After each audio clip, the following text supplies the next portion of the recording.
Bonjour, je suis très heureux de vous retrouver là où que vous êtes. Je viens frapper ce matin ou cet après-midi ou ce soir ou cette nuit à votre porte pour partager avec vous un message qui, je prie, vous bénira. Le message que je veux partager s'intitule Prends-en soin. Tu sais, si quelque chose ou quelqu'un a beaucoup de valeur à tes yeux, tu fais quoi? Ouais, tu en prends soin. C'est vrai ou pas? Eh bien, dans la Bible, la parole de Dieu, il nous est dit dans le livre des Actes des Apôtres, chapitre 20, verset 28, prenez soin de l'Église de Dieu, il a donné son sang pour la sauver. Prenez soin de l'Église de Dieu, il a donné son sang pour la sauver. Et prendre soin, dans le mot biblique, c'est un mot utilisé pour définir la fonction des bergers. Qu'est-ce que fait un berger? Il défend ses brebis face à leurs ennemis. Il soigne, il guérit les brebis blessées, malades. Il cherche et retrouve les brebis perdues ou prises au piège. Il conduit son troupeau dans de verts pâturages pour se nourrir, se désaltérer, se reposer. Donc, pour un berger, prendre soin, c'est aimer ses brebis. Et c'est ce que Dieu veut par rapport à la communauté chrétienne, par rapport aux autres chrétiens. Dieu nous demande de prendre soin les uns des autres. Alors pourquoi?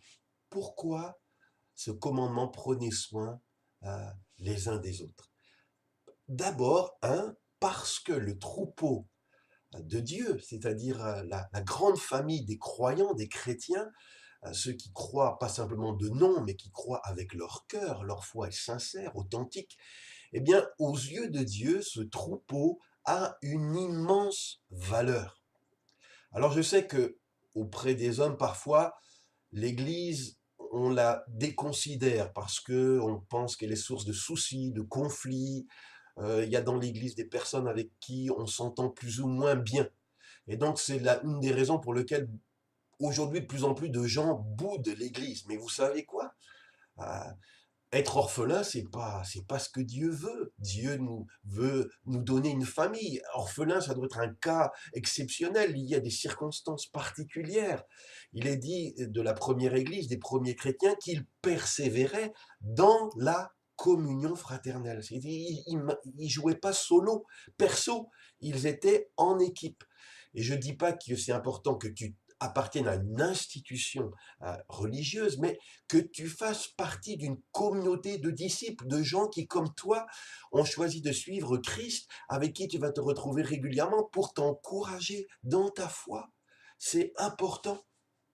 Alors, la communauté chrétienne, quelle que soit l'opinion que les hommes peuvent avoir d'elle, aux yeux de Dieu, c'est quelque chose d'extrêmement précieux.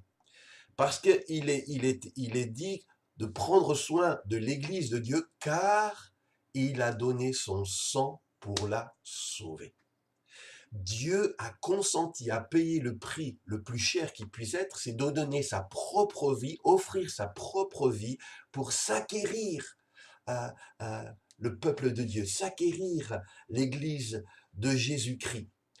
Et chaque fois que quelqu'un ne prend pas soin de quelqu'un que vous aimez, par exemple, une personne qui est souvent très chère aux êtres humains, c'est notre mère. Hein, touche pas à ma mère, c'est elle qui m'a donné la vie, c'est elle qui m'a porté dans son sein. Eh bien, quand on porte atteinte à ta mère, on te blesse parce que ta mère, c'est quelqu'un de très important pour toi. Eh bien, c'est la même chose. Chaque fois que on parle mal ou on fait du mal à quelqu'un qui est chrétien, eh bien, c'est comme si on blessait Jésus lui-même.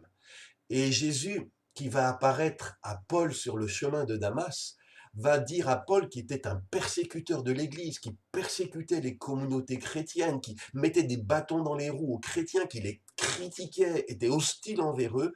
Un jour, Jésus va l'arrêter et lui dire, Saul, Saul, pourquoi est-ce que tu me fais souffrir? Ça veut dire que quand on fait souffrir l'Église, on fait souffrir Jésus.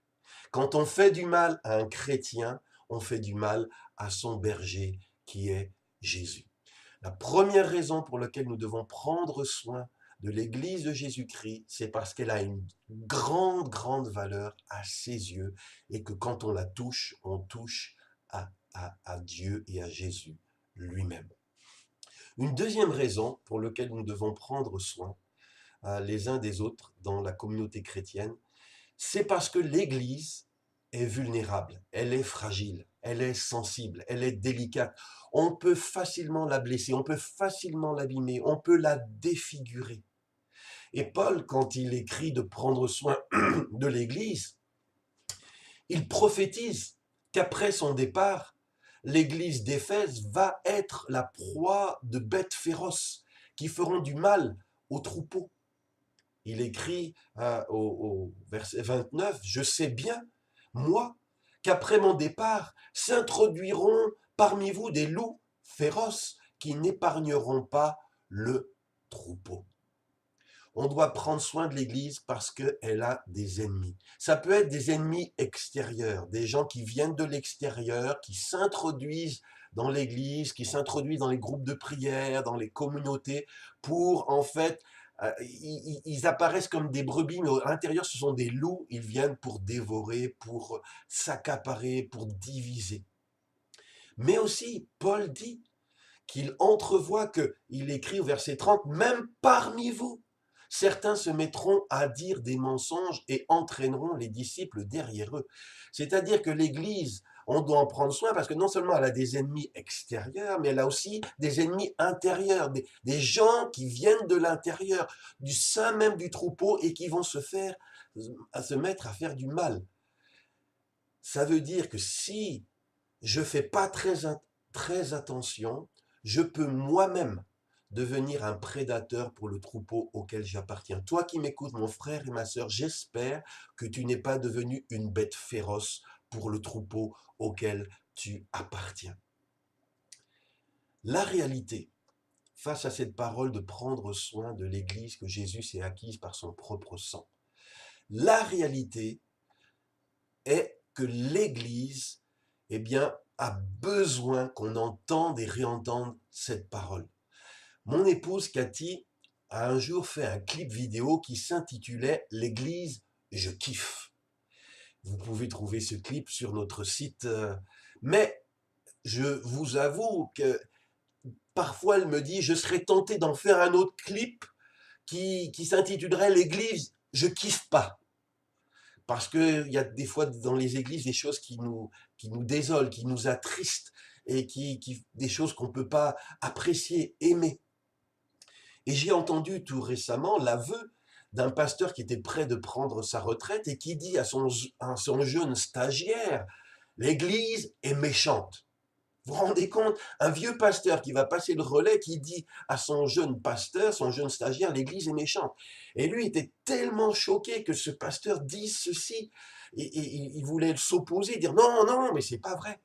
Et il me disait, 40 ans après, malheureusement, j'ai expérimenté la vérité de ce que ce pasteur seigneur avait dit. Mais on ne peut pas accepter cela. On ne va pas quand même mettre un panneau devant les entrées des églises, « Attention, chien méchant ». C'est vrai qu'on peut se faire mordre dans l'église, mais ce n'est pas ça que Dieu veut. Ce n'est pas un endroit pour se mordre, c'est un endroit pour s'aimer, pour prendre soin les uns des autres. Il y a dans le Nouveau Testament beaucoup de commandements par rapport à l'attitude qu'on doit avoir vis-à-vis de nos frères et sœurs dans la foi. Il s'intitule « Les 21 commandements mutuels ». Je vous les cite. « Aimez-vous les uns les autres.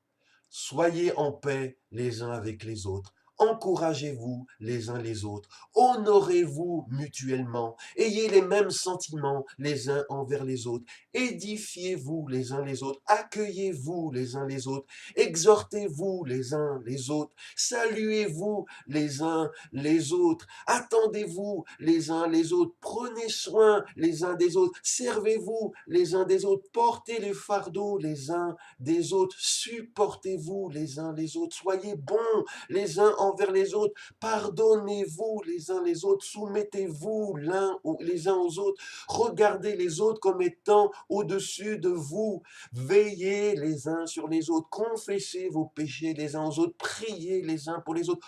Tous ces commandements, 21, sont là pour nous dire, prenez soin de l'Église que Dieu s'est acquise par son propre sang, car elle a une immense valeur pour Dieu et elle est sensible et fragile et il ne faut pas la brusquer ni la blesser.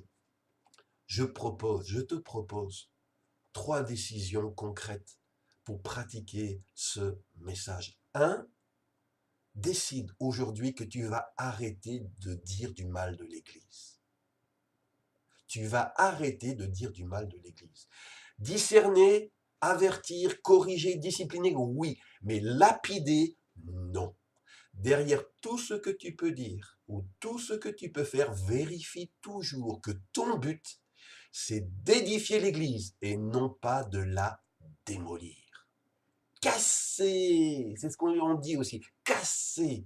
Aujourd'hui, tant de gens se plaisent à casser cette Église que Dieu s'est acquise par son propre sang. Décide au contraire de bénir l'Église, de bénir les pasteurs, de bénir les membres, de bénir ton assemblée. Et aussi, décide de prendre ta part du mandat que Dieu nous a laissé de prendre soin les uns des autres en étant gentils et attentionnés envers tous. Que Dieu touche ton cœur, mon frère, ma sœur, toi qui m'entends.